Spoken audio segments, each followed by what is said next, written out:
Adnan Afandi, mahasiswa PPG Universitas Negeri Medan tahun 2020, angkatan kedua. Pada hari ini, Selasa 24 November 2020, saya akan melaksanakan uji kinerja di SMK Swasta Nurul Hidayah, Kecamatan Muara Padang, Kabupaten Banyuasin, Provinsi Sumatera Selatan. Ini adalah kartu untuk mengikuti ujian B dan ujian saya. Terima kasih, selamat menyaksikan. Assalamualaikum warahmatullahi wabarakatuh. Waalaikumsalam warahmatullahi wabarakatuh. Selamat pagi anak-anakku sekalian. Pagi. Ya, baik. Untuk mengawali kegiatan pembelajaran kita pada hari ini, ya, kita awali dengan doa agar pembelajaran kita bisa bermanfaat untuk kita semua. Baik, saya minta kepada Diki untuk memimpin doa. Silakan. Baiklah teman-teman, sebelum kita mulai acara pagi ini, alangkah baiknya kita berdoa menurut agama dan kepercayaan masing-masing. Doa mulai.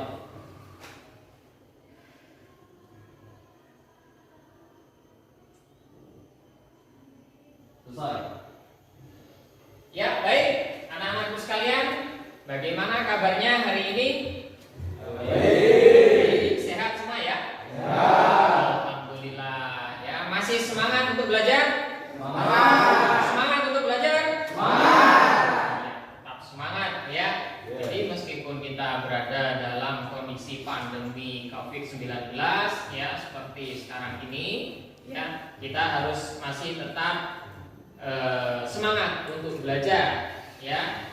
Dan jangan lupa tetap patuhi protokol kesehatan COVID-19 ya, dengan rajin mencuci tangan dengan sabun ya, memakai masker ya, dan menghindari kerumunan ya. Baik, anak-anakku sekalian ya. Jadi sebelum kita memulai pembelajaran pada pagi hari ini ya, silahkan Anda isi terlebih dahulu absensi ya yang ada di Google Form seperti yang biasanya ya. Linknya sudah saya bagikan melalui WA Group ya. Dan saya juga di sini nanti mengabsensi secara manual ya. Ya baik, silakan sambil diisi absensinya. Ya baik, bagaimana absensinya sudah diisi semua yang di Google Form?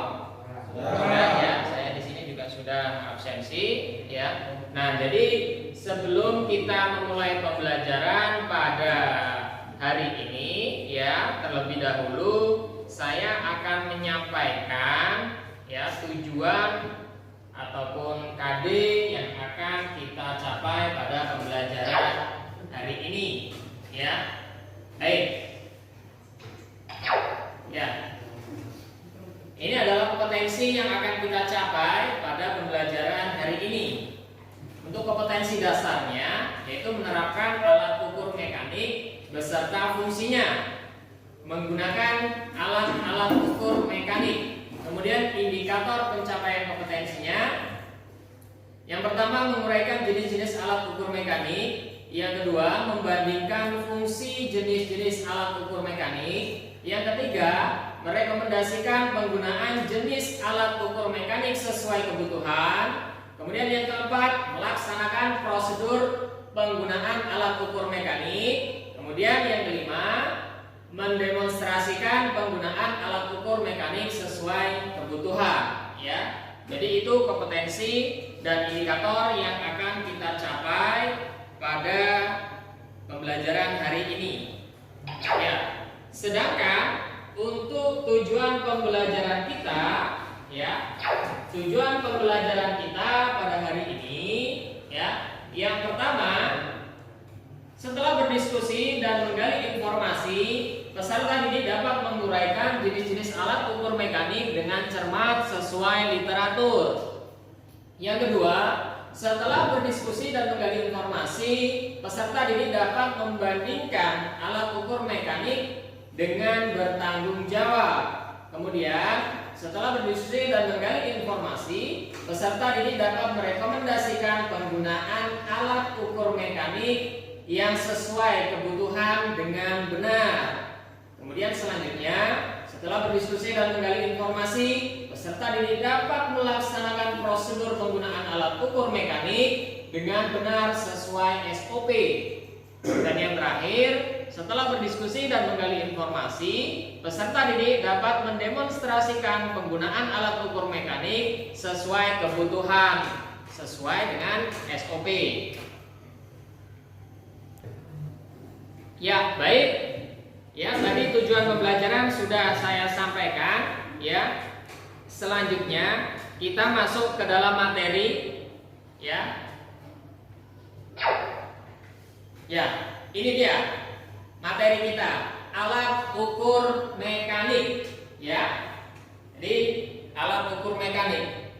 Nah, sebelum kita masuk ke dalam pembelajaran, ya, Bapak ingin bertanya, ya, alat-alat ukur apa yang kalian ketahui, ya, yang ada dalam kehidupan sehari-hari? Silakan, ada yang tahu jenis-jenis alat ukurnya? Ya, Reza, silakan. Meteran boleh. Siapa lagi? Hilal, silakan. Jangka sorong. Jangka sorong boleh, ya. Apa lagi? Silakan. Siapa lagi? Ya. Mistar, ya. Oke. Nanti. Ya, jadi itu tadi beberapa jenis alat ukur, ya, yang sering kita temui dalam kehidupan sehari-hari. Ada mistar, ya, ada jangka sorong, ada mikrometer, kemudian ada misalkan meteran, ya. Banyak sekali alat-alat ukur yang ada dalam kehidupan sehari-hari. Nah, namun, ya, semua alat ukur itu, ya, nantinya kita kelompokkan, ya, ada jenisnya masing-masing, dan yang akan kita pelajari pada hari ini yaitu berkaitan dengan alat ukur mekanik, ya. Nah, sebelumnya bahan ajar modul, ya, dan juga PowerPoint sudah saya sampaikan, tentunya sudah dibaca di rumah, ya. Ya, sudah dipelajari, ya. Nah, sekarang Bapak ingin bertanya, apa itu alat ukur mekanik? Silakan, yang bisa angkat tangan. Saya, Ya, silakan. alat ukur yang penggunaannya secara mekanik. Alat ukur yang penggunaannya secara mekanik, ya, bagus sekali, ya. Jadi apa itu alat ukur mekanik? Yaitu alat ukur yang penggunaannya secara mekanis. Secara mekanis itu secara apa? Yaitu secara manual, dilakukan dengan tangan kita, ya. Contohnya untuk mengukur apa saja? Kalau bisa tahu, untuk mengukur apa saja? Ada ketebalan, kemudian diameter luar, apalagi diameter dalam, ya, dan lain sebagainya, ya. Oke. Nah, jadi alat ukur mekanik itu tadi, ya, sudah disampaikan oleh teman kita Saudara Hilal, ya. Bagus sekali, ya. Jadi alat ukur mekanis adalah salah satu alat ukur yang penggunaannya secara mekanis. Misalnya saja seperti mengukur panjang, lebar, kedalaman, diameter luar, dan diameter dalam. Oke, baik. Nah, selanjutnya, ya, karena jenis-jenis alat ukur mekanis itu cukup banyak, ya. Pada kesempatan hari ini yang akan kita bahas yaitu ada mikrometer, jangka sorong, dial gauge, dan silinder gauge, ya. Dan kalian sudah saya bagi menjadi beberapa kelompok, ya. Nanti, ya, kita amati dulu, ya, materi yang saya sampaikan, ya. Setelah itu, ya, nanti akan saya bagikan LKPD untuk bahan Anda ada semua untuk berdiskusi secara berkelompok, ya. Mari kita perhatikan dulu tayangan berikut ini. Mikrometer sekrup adalah alat ukur yang digunakan untuk mengukur ketebalan suatu benda. Namun, ketebalan benda yang dapat diukur dengan mikrometer itu terbatas. Seperti yang Anda lihat, mikrometer ini memiliki jangkauan pengukuran maksimal 25 mm. Salah satu yang membedakan mikrometer dengan alat ukur lainnya ada pada ketelitiannya yang mencapai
Ya, baik. Bagaimana dengan tayangan video tadi? Cukup jelas ya? Tadi sudah dijelaskan mulai dari bagian-bagian dari mikrometer ya, kemudian cara menggunakannya ya, sampai cara pembacaan dari mikrometer. Baik, selanjutnya yaitu berkaitan dengan jangka sorong. Ya baik, selanjutnya yang materi yang berikutnya yaitu jangka sorong. Mari kita saksikan bersama-sama. Bagaimana cara menggunakan jangka sorong? Ini adalah jangka sorong. Jangka sorong atau biasa disebut Cardiac caliper adalah salah satu alat pengukur panjang dengan ketelitian mencapai 0,05 mm. Selain itu, jangka sorong bisa digunakan pada 3 jenis pengukuran, yakni mengukurkan jangka sorong. Pertama, kita kenali dulu bagian-bagian jangka sorong. Jangka sorong terdiri dari 2 skala. Yang pertama, skala utama. Skala utama terletak pada bagian jangka sorong yang tetap. Sementara skala lainnya adalah skala vernier yang terdapat pada bagian jangka sorong yang bergeser. Apa bedanya skala 3 sampai menyentuh dasar celah? Pastikan posisinya simetris. Setelah itu, kencangkan pengunci skala vernier untuk mengunci skala vernier agar tidak bergeser. Terakhir, baca hasil pengukuran. Sudah kita saksikan bersama-sama ya penggunaan dari jangka sorong. Bagaimana, cukup jelas? Ya, tadi sudah dijelaskan ya, baik bagian-bagiannya ya, dan bagian-bagian dari jangka sorong ya, sampai dengan penggunaannya, kemudian cara pembacaannya ya. Jadi cara menggunakan jangka sorong yang tepat ya tadi sudah disampaikan ya. Di sana tadi sudah cukup jelas ya. Nanti selanjutnya kita berdiskusi. Oke. Ya, bagaimana untuk jangka sorong? Ada pertanyaan? Cukup jelas ya? Jelas. Ya, baik. Kalau sudah jelas, kita lanjutkan ke dial gauge. Ya, mari kita lihat bersama-sama. Ya. Nah, jadi ini yang dimaksud dengan dial gauge. Ya, fungsinya yaitu mengukur permukaan bidang datar, mengukur kebulatan sebuah poros, mengukur kerataan dinding silinder. Kemudian dia juga tidak bisa langsung digunakan begitu saja dan harus membutuhkan ya peralatan lain untuk menggunakan dial gauge ini, yaitu seperti magnetic stand ya, kemudian block V ya. Magnetic stand ini untuk ini ya, untuk meletakkan ya bagian dial gauge-nya, kemudian block V ini untuk meletakkan benda kerjanya, ini block V-nya. Oke. Ya, ini adalah penggunaan dari dial gauge ya, bisa digunakan untuk mengukur kerataan ya, seperti ini. Ya, ini adalah poros camshaft ya. Kemudian mengukur keolengan ya, atau memeriksa keolengan sebuah benda ya. Di sini ada cakra ya. Oke. Tadi sudah kita perhatikan bersama-sama ya beberapa jenis dari alat ukur mekanik ya. Jelas ya? Oke, baik. Selanjutnya saya akan bagikan LKBD sebagai bahan diskusi untuk kalian ya. Nah, jadi nanti silakan kalian berdiskusi sesuai dengan kelompok masing-masing ya. Silakan nanti atur dalam setiap anggota kelompok untuk diberikan tugas sendiri-sendiri ya, memberikan tugas masing-masing. Oke? Baik. Ya baik, LKPD sudah saya bagikan ya, silakan dibaca-baca dulu di situ ya, ada beberapa soal di situ, silakan nanti kalian berdiskusi ya. Anda boleh mencari materi dari Google bisa ya, dari YouTube bisa, dan di sini juga sudah saya sediakan beberapa buku ya yang bisa Anda gunakan sebagai sumber untuk belajar ya. Kelompok ini diskusinya ada kendala? Tidak ada ya? Ya, silakan. Jadi bukunya bisa melalui internet juga bisa ya.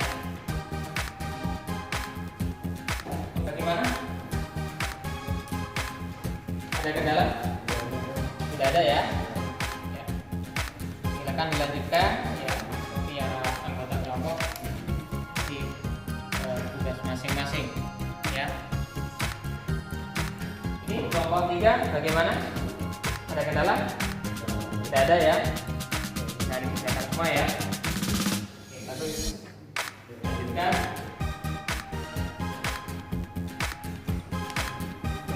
Bagaimana dengan kelompok yang ini? Ada kendala? Ya, bisa ya. Ini bagus ya. Boleh ambil dari internet juga boleh. Nanti didiskusikan dengan kelompoknya masing-masing. Ya, baik. Kurang lebih sudah ada sekitar 15 menit ya. Anda berdiskusi. Bagaimana, sudah selesai untuk diskusinya? Bisa ya? Bisa dipresentasikan? Bisa ya? Oke, baik. Ya, sudah selesai diskusinya. Sekarang kita presentasi ya dari hasil diskusinya. Untuk soal nomor 1 ya pada LKPD, siapa kelompok mana dulu yang mau presentasi? Silakan. Kelompok mana dulu? Kelompok 1 dulu. Silakan. Pada ini akan presentasikan hasil dari diskusi kelompok kami untuk nomor 1. Berikut ini adalah gambar dari alat ukur jaka sorong.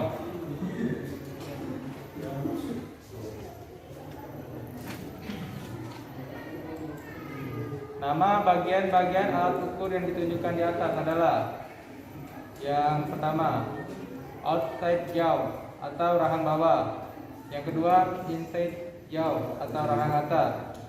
Yang ketiga, depth bar. Yang keempat, skala utama satuan milimeter. Yang kelima, skala utama satuan inci. Yang keenam, skala nonius atau vernier satuan milimeter. Yang ketujuh, skala nonius atau vernier satuan inci. Yang ke-8, lock atau pengunci. Sekian dan terima kasih. Oke, beri tepuk tangan untuk kelompok 1. Ya, baik. Itu tadi presentasi soal nomor 1 dari kelompok 1 ya. Nama alat ukurnya yaitu apa? Jaka sorong. Jaka sorong. Kemudian bagian-bagiannya tadi sudah disebutkan ya. Yang nomor 1 itu adalah apa? Outside jaws atau rahang bawah. Kemudian yang nomor 2 itu adalah inside jaws ya atau rahang atas ya, yang biasa digunakan untuk mengukur diameter dalam ya. Kemudian yang nomor 3 itu adalah depth bar ya, biasa digunakan untuk mengukur kedalaman ataupun ketebalan ya. Kemudian yang nomor 4 dulu ya. 4 itu adalah skala utama dengan satuan milimeter. Kemudian yang nomor 5 itu adalah skala utama dengan satuan inci. Kemudian yang nomor 6 ya, itu adalah skala nonius ataupun skala vernier dalam satuan mili ya. Kemudian yang nomor 7 adalah skala nonius ataupun skala vernier dalam satuan inci. Kemudian yang nomor 8 yang terakhir itu adalah locknya atau penguncinya ya. Baik, itu sudah bagus sekali ya presentasi dari kelompok 1. Ya, itu tadi presentasi soal nomor 1. Sekarang untuk yang nomor 2, kelompok mana yang mau presentasi dulu? Tadi di sana sudah ya, gantian ya. Sekarang kelompok 2, silakan.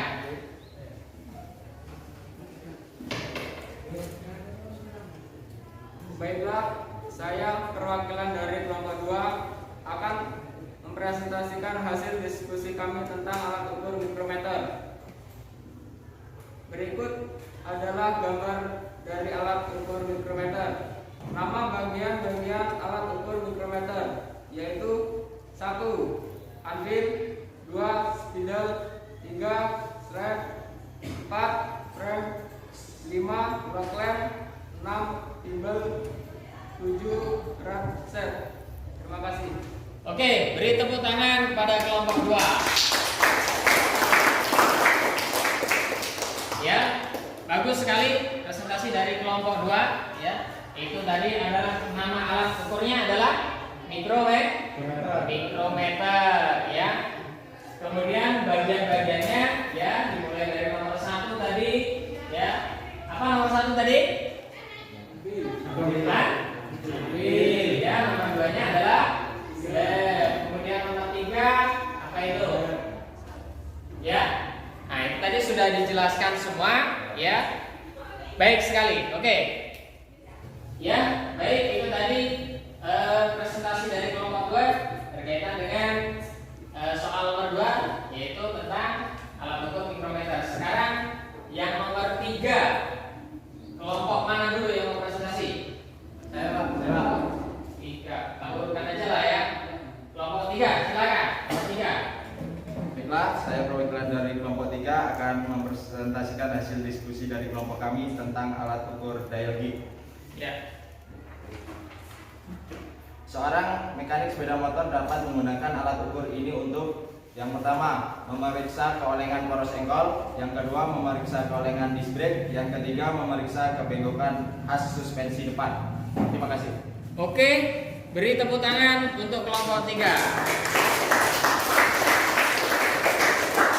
Ya.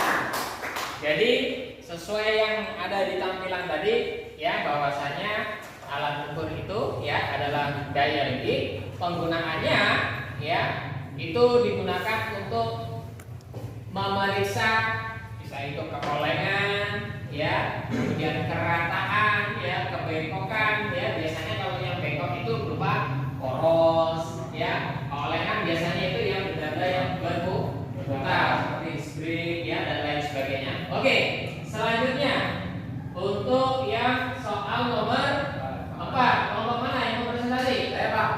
Oh oke, tinggal ini yang belum. Ayo, silakan. Mari saja. Baiklah, saya perwakilan dari kelompok 4 akan mempresentasikan dari soal nomor 4. Soalnya adalah seorang mekanik akan melakukan pemeriksaan ketebalan kampas rem atau alat ukur apakah yang harus digunakan dan bagaimanakah langkah-langkah penggunaannya.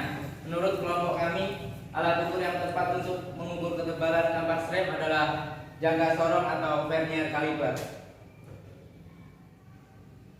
Jangka sorong atau vernier caliper.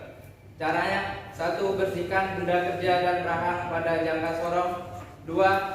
Hitunglah kalibrasi dengan cara pastikan angka 0 pada skala utama tepat berada pada angka 0 pada skala nonius. 3. Lakukan pengukuran ketebalan kampas rem menggunakan depth bar atau outside gauge. 4. Baca hasil pengukuran. Terima kasih. Oke, beri tepuk tangan kepada kelompok 4.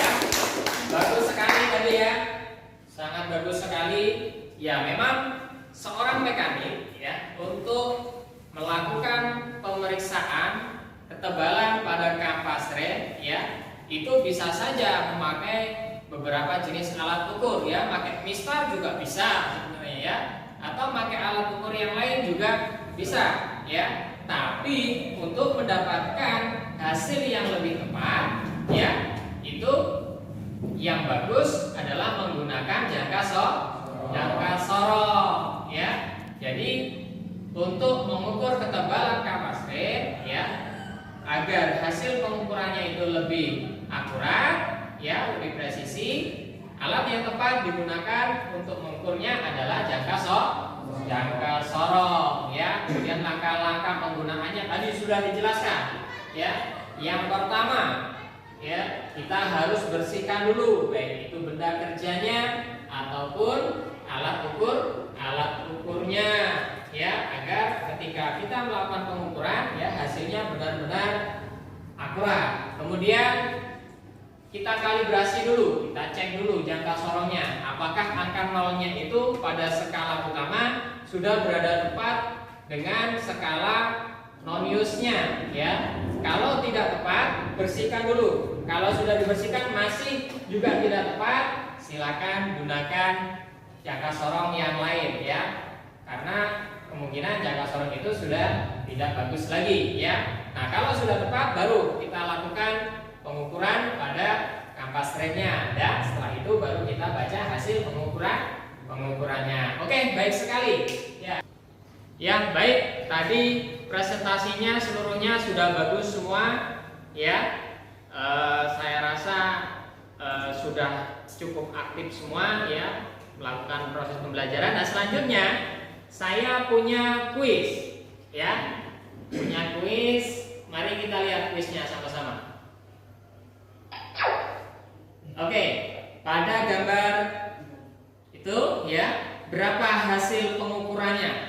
9,26 mm. Mari kita cek sama-sama. Coba. Iya, benar sekali ya. Jadi skala utamanya di sini ya berada di garis yang ke-9. Kemudian skala verniernya itu berada di garis yang ke-13 ya. Kita kalikan dengan tingkat ketelitian 0,02. Hasilnya 0,26 dan hasil pengukurannya yaitu 9,26 mm. Oke, satu lagi. Kalau yang ini berapa hasil pengukurannya? 6,15 mm. Kita cek dulu. Iya, benar sekali ya. Jadi untuk skala ordernya ya ini berada di garis ke-6 ya atau berada di 6 mm di sini. Kemudian untuk skala slave-nya ya ini pas ya masih di 0. Kemudian skala timbelnya ya ini di angka atau di garis yang ke-15. Kita jumlahkan hasilnya 6,15 mm. Oke, baik sekali sudah. Ya baik, jadi diskusi kelompoknya tadi sudah selesai ya, presentasi sudah bagus ya. Selanjutnya saya akan melakukan evaluasi ya. Soal link untuk soalnya sudah saya share melalui WA group ya, nanti silakan diklik aja ya. Jadi pengerjaannya nanti ada di Google Form ya. Ada 20 soal pilihan ganda, silakan nanti dikerjakan. Nah, sebelum mengerjakan evaluasinya silakan untuk kembali ke tempat duduk yang semula. Silakan. Ya, baik. Linknya sudah saya bagikan ya. Silakan kerjakan evaluasinya ya. Saya beri waktu sekitar 20 menit. Silakan.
Hasilnya sudah cukup bagus ya.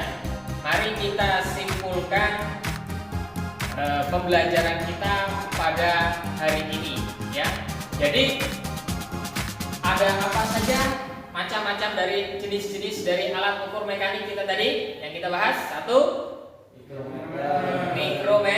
mikrometer ya. Kedua ada jangka sorong. Kemudian apa lagi? Dial gauge, kemudian silinder gauge ya. Nah, itu adalah jenis-jenis dari alat ukur mekanik. Ya. Terus kenapa kita harus menggunakan alat ukur mekanik ya untuk melakukan suatu pengukuran? Ada yang bisa jawab? Ya, Reza? Untuk mendapatkan hasil pengukuran akurasi atau presisi.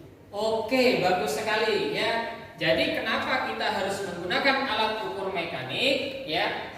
Agar hasil pengukurannya itu akurat ataupun presisi ya. Jadi kita harus menggunakan alat ukur yang tepat ya untuk mendapatkan hasil yang akurat ya. Jadi kita nggak bisa misalkan melakukan suatu pengukuran basing-basing atau menggunakan alat ukur yang tidak sesuai, nanti hasilnya juga tidak akan akurat. Ya, baik sekali ya. Jadi itulah tadi ya penggunaan alat ukur mekanik ya.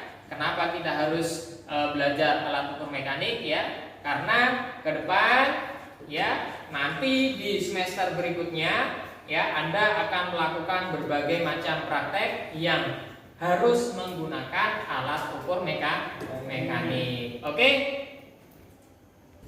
Ya, baik. Jadi itulah tadi ya pembelajaran kita pada hari ini. Saya rasa cukup ya pembelajaran kita pada hari ini. Untuk pertemuan berikutnya